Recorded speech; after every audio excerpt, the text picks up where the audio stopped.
Alright guys, welcome along to Hellmouth Hotline. I'm your host, Rodney Stewart. Happy Monday.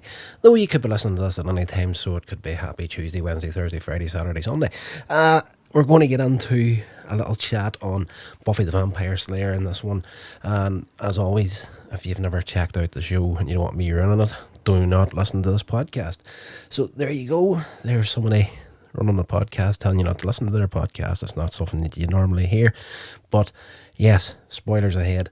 Season 4, episode 16 is Who Are You? It is the second part of the two-parter where Fifth wakes up and takes her revenge out on Buffy. But it is a very, very tasty episode and a real saver for season 4. In my mind, season 4 was not the hottest of the Buffy the Vampire Slayer seasons, and that's definitely the one.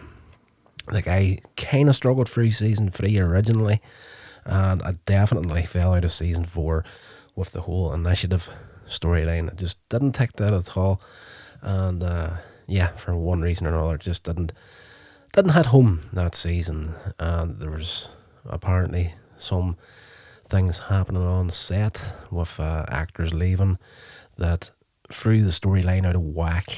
And from what I hear, could be completely wrong here, but from different stories that I've heard online through actors of the show have been interviewed, they had to at one point abandon their original plan for season 4 on the lead up to the finale and kind of change it on the fly while they were actually shooting it. So might be a little bit off. Sorry, I just knocked the desk there. So it is what it is. But for me, these two episodes, Who Are You and the one prior to it, fantastic. Some great storytelling. There's one part at the end of this episode where I can recall the first time I seen it way back in the day. Definitely gotten a slightly emotional of it. I'm not going to lie. Kind of got a lump in the throat in the end sequence of the episode.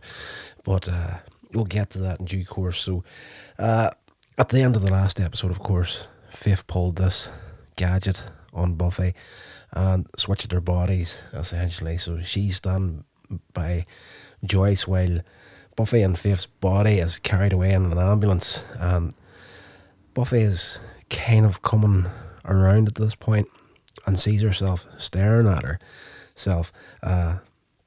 It's a body swap episode. They're discussing Faith, and Joyce notes how horribly unhappy Faith must be. After their conversation, Joyce hugs Faith, who is uncomfortable with the affection. It's tastefully done, this episode. It really does drive that thing on Faith's side, though she's in Buffy's body, where she's experiencing true friendship and family for probably one of the first times in her life, and she doesn't know how to handle it, really. So Joyce hugs her. She's taken aback. She gets uncomfortable and kind of gets out of it. Faith goes up the stairs to take a bath, and there's a funny sequence where she's trying to get used to her new body, and she's practicing things in the mirror that Buffy would say is different variations on "It's wrong. I am Buffy. It is wrong. It is wrong," and all this here sort of stuff. Funny enough little sequence in there. She puts on some of the sort of makeup and clothes that she would wear in her own body. So she's dressed up in black leather, and she then goes and buys a plane ticket with Joyce's credit card, and then heads off to meet the Scooby Gang. Meanwhile, over with Willow and Tara, they're talking about Faith, and Tara confesses that she belongs to Willow. There's a little sequence between the two of them where Willow's kind of getting guilty that she hasn't introduced Tara to her friends, and she's kind of, we have our thing, our little gang. There's a whole group of us, and it's just nice to have something that's mine. And Tara says that, well, I am yours. So you're starting to see the relationship starting to build between these two. Back in the day, that was, I'm not going to say groundbreaking, but it was still a lesbian relationship back in the early 90s wasn't unheard of, but it was kind of still in the taboo stages. We're just sort of breaking that and getting out of it, and Buffy the Vampire Slayer played a big part in doing that sort of thing. So we cut over to an armoured truck. It runs into the police. It's carrying Buffy and Faith's body, of course. It's the Watchers Council. They jump out, capture her, put her in the back of the truck, saying they're taking her back to the homeland. Faith turns up at Giles' apartment. It was Xander, Willow, and Anya there. This makes Faith uneasy now.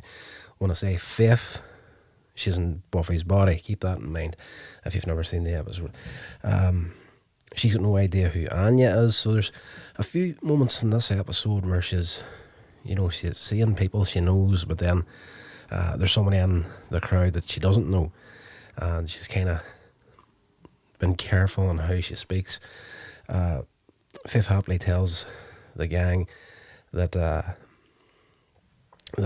Faith is on the way to the prison, and Giles tells him that this is unlikely, as the Watchers Council has sent a team to apprehend her and take her back to England. So of course you've already seen that happening. This meaning they're unlikely to see her again.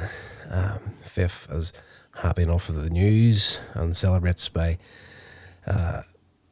heading off to a bar under the understand she's going to go out and do the rounds. I'll go out here and have a little look about. If there's any vampires, I'll kill them. I'll go on duty here. But she heads off to the Bronze and gets a few drinks and a bit of dancing and whatnot, and then she bumps into Spike. And once she realises who Spike is, she speaks to him. She starts to kind of seduce him and teases him, telling him that all the things that she could do to his body. When it's obvious that Spike's confused what's going on, he's attracted to her. There's definite signs there. It's Spike and Buffy, of course, at this point are mortal enemies, but there's definitely an attraction on Spike's side, and you start to see it in this. When he kind of see it in his face for a split second, but when he starts to kind of buckle to that, she concludes by telling him that she won't do anything. So because it's wrong, that's whenever she gets that little line out that she was testing in the mirror earlier on. Spike, frustrated and furious, he promises as soon as he gets this chip out of his head, which stops him hurting humans, they're going to have a confrontation. Faith merely just smirks at Spike's threat and walks away from him. Nice little piece of comedy from Spike as he leaves in this sequence. He turns around to walk away after breaking a bottle, and there's two people standing in the middle of the Bronze, and he pushes the two of them to the side and an angry walk through sort of thing. Then of course the chip on his head kicks off, and that's to stop him being violent towards humans. So because he's attacked these guys by just pushing them, he gets the shock in the head, and you see that holding the head, and off he goes. We cut over to a vampire pack. They're returning to their nest underground to find Adam in there waiting for them. He starts talking to them, discussing things that vampires fear, including that vampires are a paradox because they are immortal, yet they fear death more than mortals do. He decapitates one of them, and he's trying to work out how things work. So in the last few episodes you're finding bodies ripped apart so he could check out their insides and whatnot. So he's going through a list of the things that vampires are afraid of, and the cross, holy water, fire. One of these boys starts to attack him. He grabs hold of him and yanks his head off, and of course goes into dust. He goes, oh yes, and I think decapitation's another one. So these guys are heading off. Well, they're going to head off and let him have the lair. They're like, "Oh, you can have it. We don't need to live here." But he's got plans for these vampires. So meanwhile, Buffy awakes to find herself chained to the back of a truck again on Faith's body. The council team's there. She tries to convince them that her body's been switched with the other Slayer, but they're unfazed. And they pretty much tell her, like, you're just a package, and we don't care what's in the package. We're just going to deliver the package. So she's left in the back of this truck after one of these horror guys is like, he mightn't care, but I do. And the council used to mean something until you destroyed it, you and this other Slayer, and spits in her face, and then gets out, locks the door again. Faith visits Riley. Where are we at? I jumped over a big chunk of the episode. Very, very important part of the episode. Buffy, she is right at the bronze. Right, I jumped over this in my notes. Tara and Willow head out for the evening together, and Willow's showing her different places, and they walk into the bar and they find Buffy in there, and she's hanging out with this group of guys with Buffy / Faith, and she's like watching them having a chugging match with beer. Willow recognises, and it's well done, it's well set up, Faith and Buffy's body, of course. She notices the attraction that Tara has towards Willow. Willow goes off to get a drink for herself and, offers anybody wants something. Tara's just like, I'll take some water. Buffy / Faith shakes her head, and Tara watches Willow walking away, and then Buffy, she makes this remark about, and I don't think, in today's day and age and the way things are going, I don't think you would get away with this line now.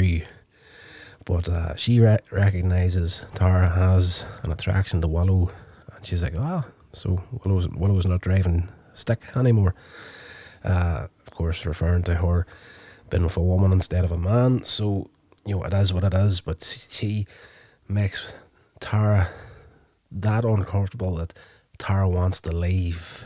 And, Tara is naturally shy and awkward, so this kind of confrontation wouldn't sit well with her. You just know that from, and it's played so well. She just looks like the bullied schoolgirl at this point, listening to what Faith is saying. And they make the excuse that Tara isn't feeling well. Of course, Willow's eating this line right up. And when they get back to the dorm room, Tara tells her that Buffy isn't your friend. And watching the episode, you're thinking to yourself, okay, that's just genuine jealousy. She's trying to break them up and whatnot as friends to keep Willow to herself. But then she tells Willow that the energy from Tara, of course, as a witch, same as Willow, and she's into all that sort of stuff. And she says there's an aura to a person, but Buffy's was fragmented. And, she tells her, like, this isn't the real Buffy. Willow and Tara prepare to perform a ritual to locate Buffy's real energy, wherever it's at. So they cut over to Faith and Buffy's body. She goes to visit Riley, seduces him, pretending to be Buffy.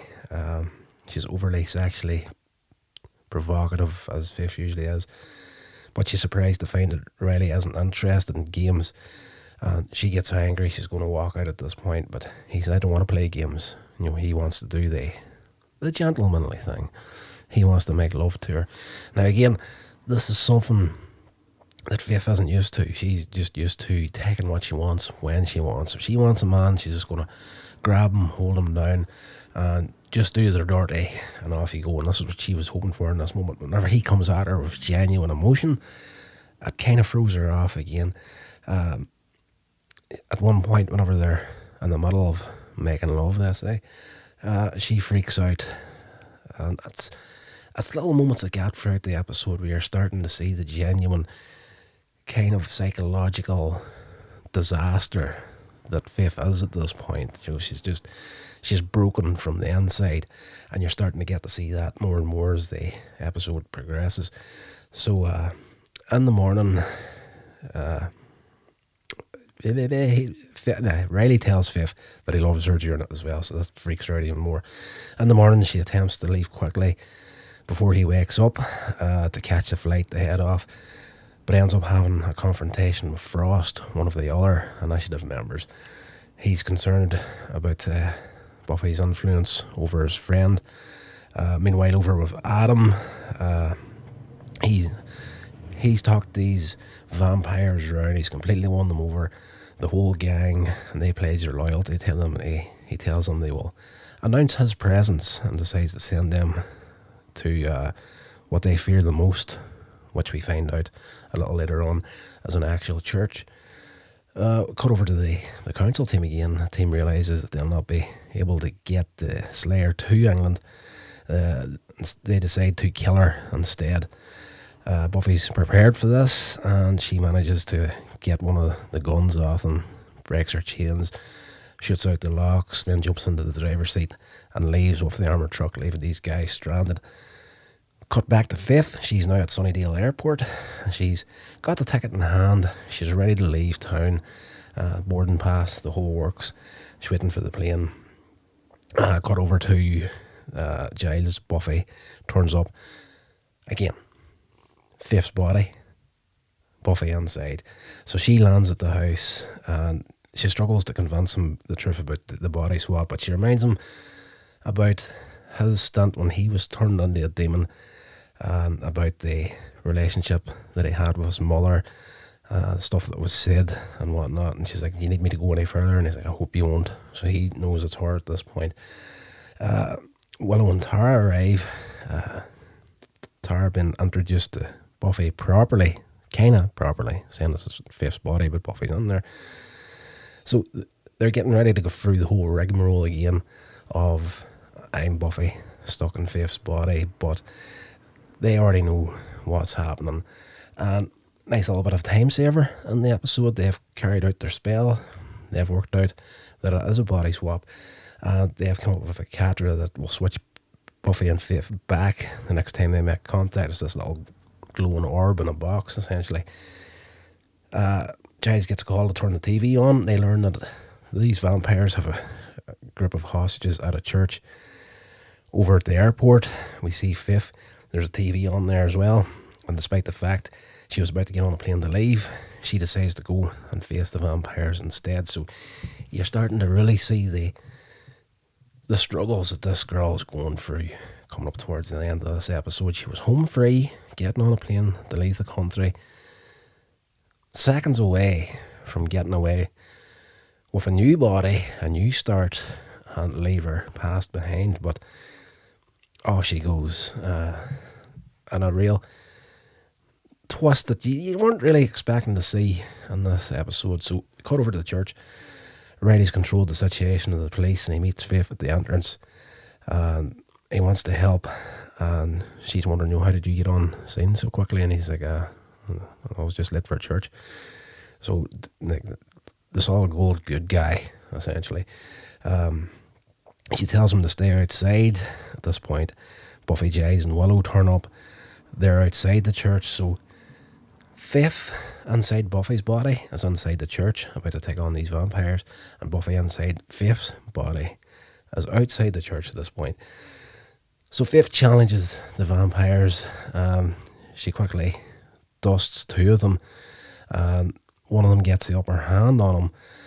But as he's starting to talk about Adam has shown him the way forward, and there's a sequence there where he's like the born again vampire, where he's in the church, and he was like, I avoided this place for years. What was I so afraid of?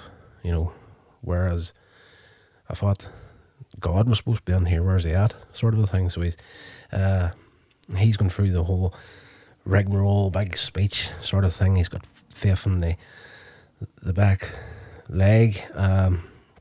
She's on her back. Well, Buffy's body. Faith's in there. At this point, he busts into dust, and she looks up and she sees Buffy standing over her, and Fifth's body. So at this point in the episode, Fifth comes face to face with herself in this moment, and the fight between the two of them, it doesn't last long in the episode, but it is brutal. The amount of punches and ferocity between the two of them in this episode is unbelievable. And Fifth and Buffy's body gets the upper hand over Buffy and Fifth's body, if you're still keeping track of me. So essentially at the end of the episode, Fifth's body is on her back and Fifth and Buffy's body is punching the life out of her, and she's screaming, calling her, "You're nothing, you're disgusting, you're a murderous bitch," and all this. And in that moment, you're seeing her not fighting Buffy, but fighting herself in this moment, and the deep-seated hatred that she has for herself. Like, she can physically punch her own self in the face at this point. So she's going to town. Buffy manages to get the catcher out, grabs Fifth by the hand, and the two bodies are switched back to the original owners again. So Fifth, now back in her own body, freaks out and jumps up and leaves.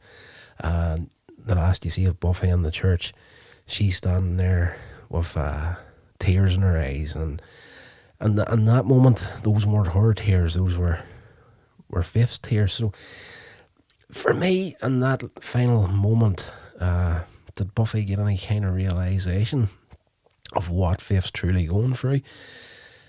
No. As we go over to the Angel spin-off series, a couple of episodes time, Fifth turns up in that. You get a crossover with Buffy there as well. Buffy has learned absolutely nothing from this episode as far as Fifth's psychological condition is. But next day, she gets the heartbreaking news that Riley had slept with Fifth. He tries to make the case, "I didn't sleep with Fifth, I slept with you. You didn't know she was in your body," sort of thing. But in Buffy's mind, it's still a step too far for her. The last scene in the episode is they're talking about Fifth, and I think this is the last we've seen of her and whatnot, and what she going through, and you see a shot of her in the back of a railroad truck, making her way across the country, and she's just sitting there staring into space. So fantastic episode, great storytelling. For me, again, one of the best two-parters in the whole run of Buffy in my mind. I love the storytelling on here and the way that it told the psychological story of Fifth, where she's at, what she's going through. She's making all the wrong decisions, but you're starting to see more and more the victim in her at this point. So we do get a resolution to the Fifth storyline in a way over in the Angel spin-off series, but that'll be a couple of weeks time from here. But fantastic episode, brilliant. Right, I think that's going to do it for this episode, guys. Hope you enjoyed it, and if you're still here and I've spoiled the episode for you, I apologise. Definitely go check out the show. It's worth a watch at least once. Excuse me, my dinner is nearly coming back up there. So before we go, again, check out the social media links, the official website, coinsagemedia.com, for everything else I'm doing. If you are at all interested, only a suggestion, mind you, there is a Patreon, patreon.com/coinsagemedia. Covers everything that I'm doing there as well. So if you fancy it, you can jump on there for, I think it's like $1 or $2 or something like that. If you fancy the higher tier of $5 a month, you'll get any of the behind the scenes stuff as far as indie film and that sort of stuff goes. Doesn't happen that often, but if Patreon does kick off or pick up, and there's a possibility of it, I will be moving forward with a lot of projects that I'm working on just in the spare time. Get a couple of hours here about writing something. So I'm playing about of the idea of, for that minimum tier, maybe doing a couple of, private videos in the month for members. So, there's an option there, possibility. But as I say now, the Patreon is dying a slow death, just the way everything else is right here, right now. And I think there's only 2 free members on it. I think they're just trying to sell themselves. Right, that's going to do it, guys. Stay safe. I will talk to you on the next episode. This has been a production of Coins Age Media. Thank you so much for listening.